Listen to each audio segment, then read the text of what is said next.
So, what's the next language I'm going to study? Hello, noble ones, and welcome to Metatron's Academy. So, enough is enough, right?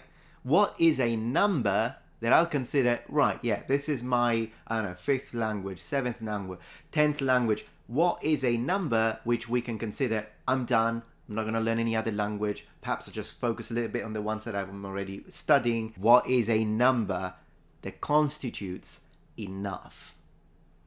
Well, let me tell you straight off the bat, the number does not exist when it comes to me. I will never stop learning languages. I will never stop picking languages up. For 2 reasons. First, I really enjoy the process, which is really something that I will never shut up about, and it's something I constantly say on this platform. The process needs to be fun. You need to enjoy yourself while you're learning languages. So, if you're not, if it comes to you as something, oh gosh, I need to sit down at the desk again and spend 2 hours, if that's how you are approaching language learning, then it's not there is anything wrong with you, but there is something wrong with your methods. It should be fun. For me, when it comes to the process, the way I study languages, I enjoy it so much that I will never stop. Second, I think the reason why I'm so obsessed with language learning is because I really enjoy the communicative aspect of it. I love communication. I love foreigners. So I really like learning someone else's language and then really learning more about them as a country, as a people, and then at an individual level with the friends and,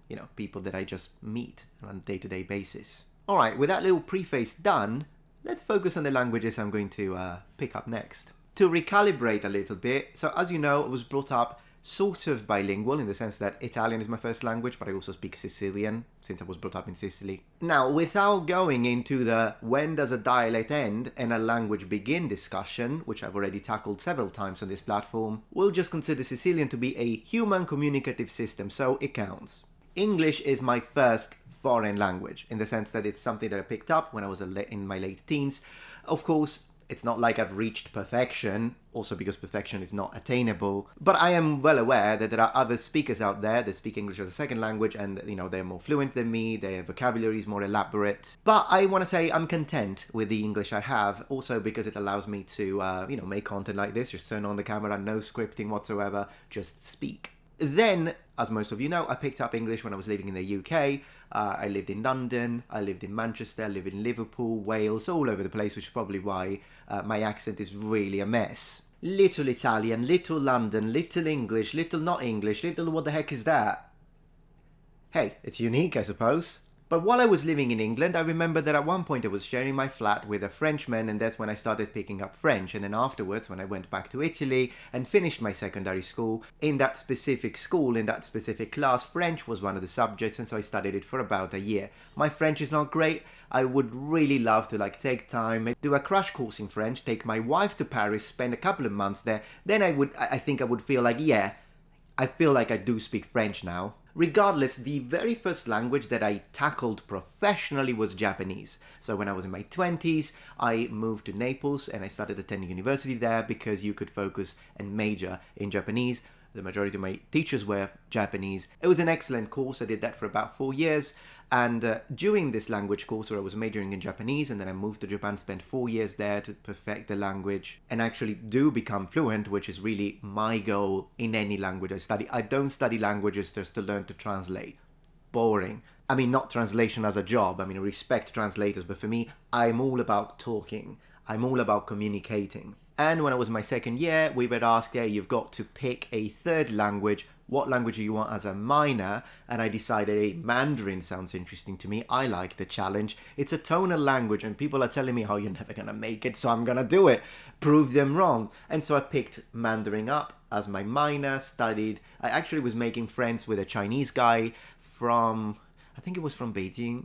Anyways, we became friends. He actually moved into my flat, so I was sharing a flat with a Chinese while I was attending university, so I could practice my Mandarin with him. It was really fun. So, where am I at with my language learning right now, and what's going to be the next language? So when it comes to where I am, as I say, I'm not happy with my level in French, and I really want to do a little crash course eventually. And when it comes to my Mandarin, I'm not fluent yet, but I feel I'm close to it. So one thing I'd like to do is reach finally a reasonable level of fluency in Mandarin. I don't have to be amazing, but I'd like to have a level where I can hold a conversation with a Chinese native without having to focus too much, which is basically where I am right now with my Japanese and of course my English. If I ran into you in the street, we started speaking in either of these two languages, I wouldn't even have to focus, it would be automatic for me. And I'm still not there in Mandarin. In Mandarin instead, I need to really focus.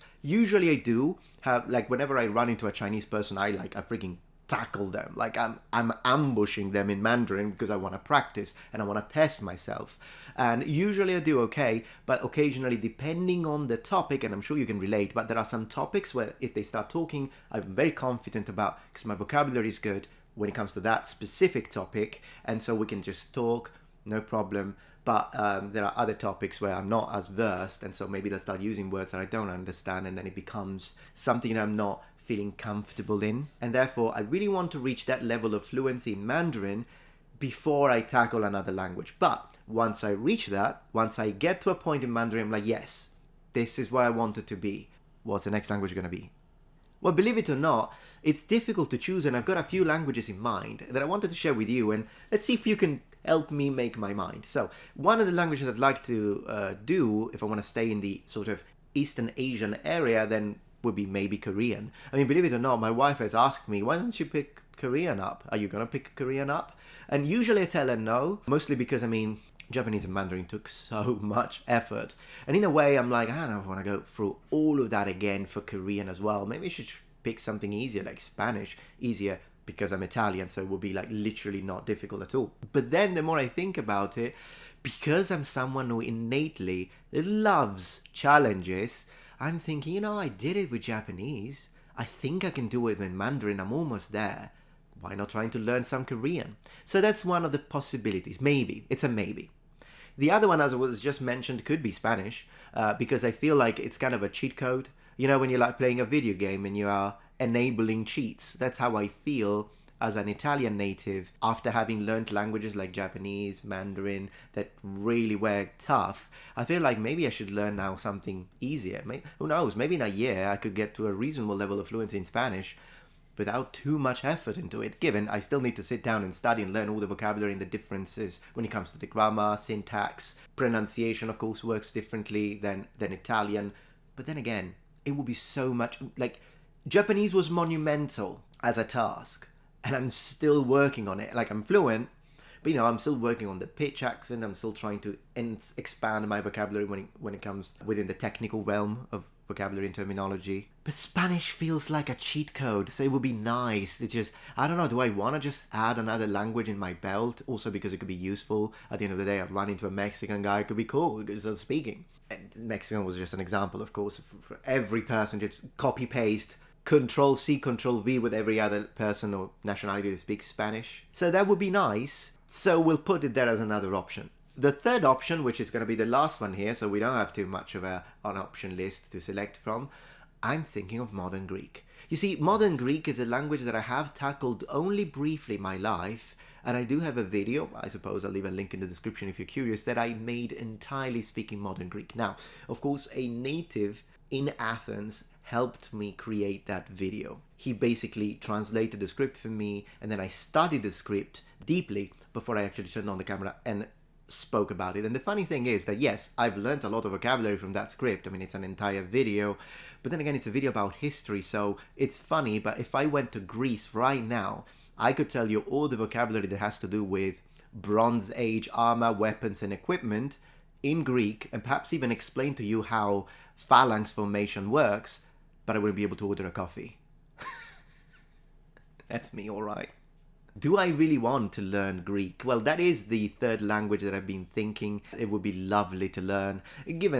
Keep in mind that none of these languages I'm learning because I want to work with them. I don't need that. I'm not looking into them from a business perspective, which could be something that some students might want to keep in mind career-wise, if that's one of the reasons why they're approaching language learning as a discipline, as a subject. But for me, it's not. I've already got a job, I've got platforms, I make money. So everything now for me, when I pick another language, is 100% in relation to the fun of it, the cultural interest, the personal enrichment, if you will. So with that being said, what do you think I should pick. I mean, eventually I'm going to focus on all of these, because as I say, I'll keep learning languages until I'm freaking 102 years old. Being Italian, I suppose I have a statistical chance of living that long. But what is the order of priority? Should I just start with Korean and see what happens? Should I first go through Spanish and maybe reach a good level in a year or so and then tackle another language? Or should I just say, F it, let me just do Greek? Because, I mean, Greek is such a fun, interesting language, and there is so much culture in connection with both Italy but also the classical period, which, as you know, I'm absolutely in love with and I basically talk about all the time. Well, the thing is that I would like to monitor my progress and document this whole experience with this new language that I'm going to tackle as soon as I finish my Mandarin learning process. And since I'd like to document it and film it, which one would you like to see? Well, please let me know in the comments as always, and let me know if you are going to tackle a new language and what language that is and why you chose it. And as always, thank you very much for joining Metatron's Academy.